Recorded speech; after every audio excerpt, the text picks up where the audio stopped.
এই যে সেই মোমেন্টটা, সবাই মিলে সেলফি তুলতে গেছে কিন্তু কেউ না কেউ হাফ কেটে যাচ্ছে, কেউ হয়তো একটু মোটা, কেউ হয়তো একটু লম্বা, তাই 3বার রিটেক করেও ঠিকঠাক ছবি তোলা হলো না। হ্যাঁ, এই প্রবলেমটা কিন্তু আমাদের রেগুলার জীবনে প্রায় দেখি, এটা রিয়েল প্রবলেম। কিন্তু আজ থেকে এই প্রবলেমটা শেষ, এর দা এন্ড হচ্ছে শুধুমাত্র এই ফোনটার জন্য, Oppo F33 Pro 5G। এই যে সেলফি চ্যাম্পিয়ন ফোন, অথচ ব্যাক সাইডের ক্যামেরার আইল্যান্ড, বাম্প যাই বলুন না কেন, সেটা দেখুন কিরকম অন্যরকম করেছে, কি দারুণ ডিজাইন, কালারটা একবার শুধু দেখুন। আজকাল যখন সব ফোনই একই রকম দেখতে হয়ে যাচ্ছে, তখন এরকম রিফ্রেশিং কিছু ডিজাইন দেখলে, একটু অন্যরকম লুক দেখলে, ভাইব্রেন্ট বা এরকম সোবার কালার দেখলে বেশ মন ছুঁয়ে যায়। আপনারা যদি এই ফোনটা দেখে আপাতত ভালো লেগে থাকে তাহলে নিশ্চিন্তে বসুন, ভিডিওটা দেখুন, কারণ এই ফোনটা আমরা একজনকে গিফট দিচ্ছি। হ্যাঁ, আপনারা টেক্সাই গাই পরিবারের যারা সদস্য আছেন তাদের মধ্যে থেকে একজনকে আমরা এই ফোনটা উপহার হিসেবে দেবো। তাই শেষ পর্যন্ত থাকুন, কিভাবে এই ফোনটা পেতে হবে আমি বলবো সবকিছু। তাহলে মেন জিনিস থেকেই শুরু করি। সেলফি ক্যামেরা 50 মেগাপিক্সেল অবভিয়াসলি, কিন্তু এটা আলট্রা ওয়াইড ফ্রন্ট ক্যামেরা। আমরা ব্যাক সাইডে যখন আলট্রা ওয়াইড অ্যাঙ্গেল ক্যামেরা দেখি তখন সেটাতে ফিল্ড অফ ভিউ যেরকম দেখি, এই ক্যামেরাতেও সেরকম আছে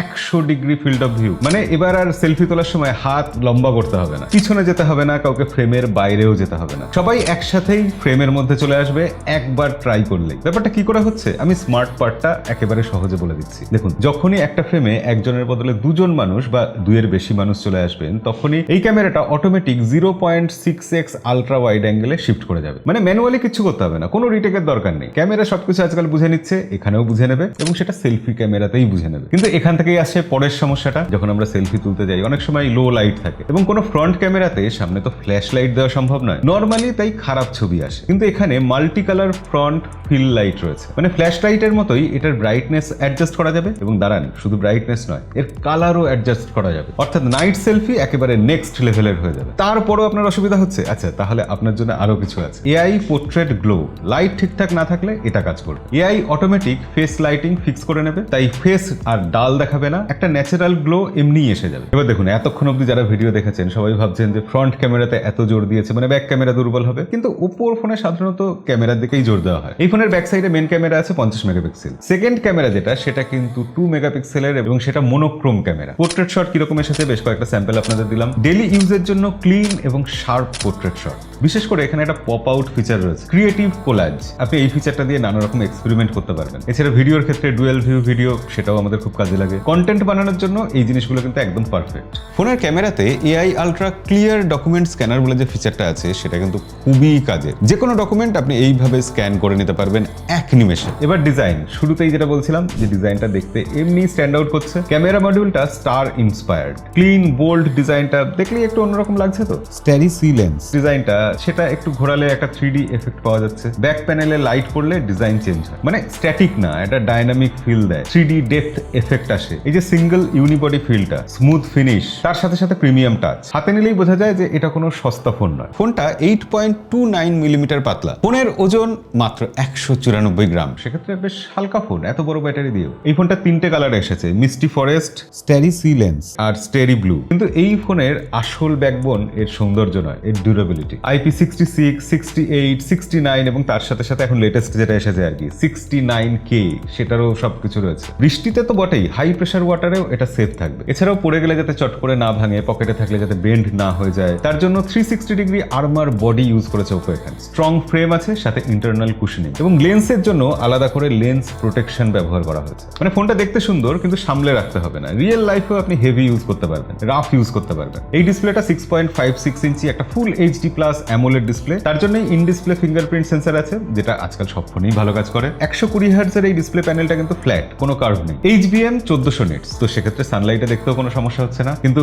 এত দেখতে ফোন, ভেতরে পারফরমেন্স কি হচ্ছে? এখানে মিডিয়াটেক একটা নতুন প্রসেসর দেওয়া হয়েছে, MediaTek Dimensity 6360 max processor. Daily ইউজে একদম স্মুথ, ল্যাগ ফ্রি। এমনিতে এই প্রসেসরটা খুব হেভি ইউজের জন্য নয়, কিন্তু আপনার ডে টু ডে লাইফে কোনো রকম সমস্যা ক্রিয়েট করবে না। সেই জন্যই ওপো কনফিডেন্টলি 72 মাসের স্মুথ পারফরমেন্স ক্লেম করেছে। মানে 72 মাসের মধ্যে এই ফোনের প্রসেসর কোনো রকম ভাবে শুয়ে পড়বে না। এবং এখানে ওপো একটা নতুন জিনিস দিয়েছে, কুইক সুইচার বার। যেসব অ্যাপ্লিকেশন আমরা খুব বেশি ইউজ করব সেগুলো ইনস্ট্যান্ট ওপেন করার জন্য এই বারটা কাজে লাগে। ছোট্ট ফিচার কিন্তু ডেইলি লাইফে সুপার ইউজফুল। এবার দেখুন ওপো পারফরমেন্স নিয়ে এত কনফিডেন্ট কেন? কারণ একটা ফোনের পারফরমেন্স সব থেকে বেশি ড্রপ করে ফোন গরম হলে। ফোন যাতে গরম না হয় তার জন্য ওপো এই ফোনে কিন্তু ভেপার কুলিং চেম্বার ইউজ করেছে। 4300 মিলিমিটার স্কোয়ার ভিসি কুলিং রেখেছে ওপো এখানে। গেমিং, হেভি ইউজ সেখানেও স্টেবল পারফরমেন্স দিচ্ছে। এখানে LPDDR4X র্যাম আর UFS 2 স্টোরেজ টাইপ রয়েছে, তো সেক্ষেত্রে খুব কিছু কস্ট কাটলমেন্টও করা হয়। বলতে লাগবে না যে ওপোর ফোন মানে এখানে কালার ওএস আছে, অ্যান্ড্রয়েড 16 এর উপর কালার ওএস 16। ফিচার প্রচুর আছে, তবে প্রি ইনস্টলড অ্যাপ্লিকেশনও প্রচুর আছে। এখানে এআই কল সামারি রয়েছে, একটা কল করার পর তাতে যা কথোপকথন হলো এআই তার সামারি দিয়ে দেবে। এছাড়া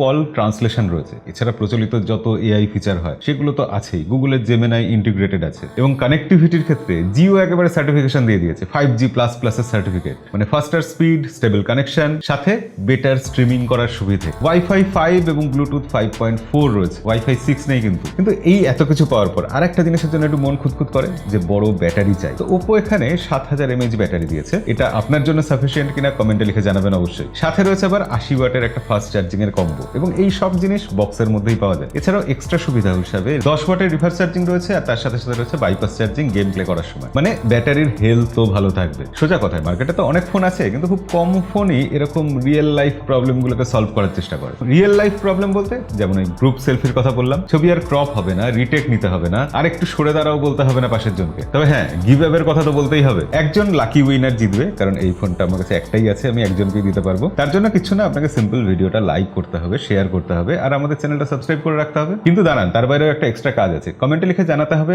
আপনার সবথেকে ফেভারিট সেলফি ক্যামেরার ফিচার কোনটা এই ফোনে, এবং উইনার অ্যানাউন্স হয়ে যাবে 1 মাসের মধ্যে। তো তার জন্য যারা এখন ভিডিওটা দেখছেন, ভিডিও কবে পাবলিশ হয়েছে তার থেকে 1 মাসের মধ্যে অবশ্যই এই সব কাজগুলো করে ফেলবেন। আমরা তারপর এই ফোনটা দায়িত্ব নিয়ে একজনকে বেছে নিয়ে তার বাড়িতে পৌঁছে দেবো। ওপো F33 এর এই ফোনটা লঞ্চ হয়েছে 6GB 128GB বেস ভেরিয়েন্ট, 31,999 টাকা। কিন্তু যেটা pro variant F33 Pro 5G, সেই ফোনটা 37,999 টাকা থেকে দাম শুরু। এছাড়া এই ফোনের সাথে বিভিন্ন অফার রয়েছে, নো কস্ট ইএমআই রয়েছে, বার্ডস ফ্রি পেতে পারেন, জিওর অফার বান্ডেল রয়েছে। তো সেই সব ডিটেলস জানার জন্য ডেসক্রিপশনে লিংক রয়েছে, সেখান থেকে চেক করে নেবেন। আজকে ভিডিও এখানেই শেষ করবো, দেখা হবে পরের ভিডিওতে। আজকের মতো বিদায়।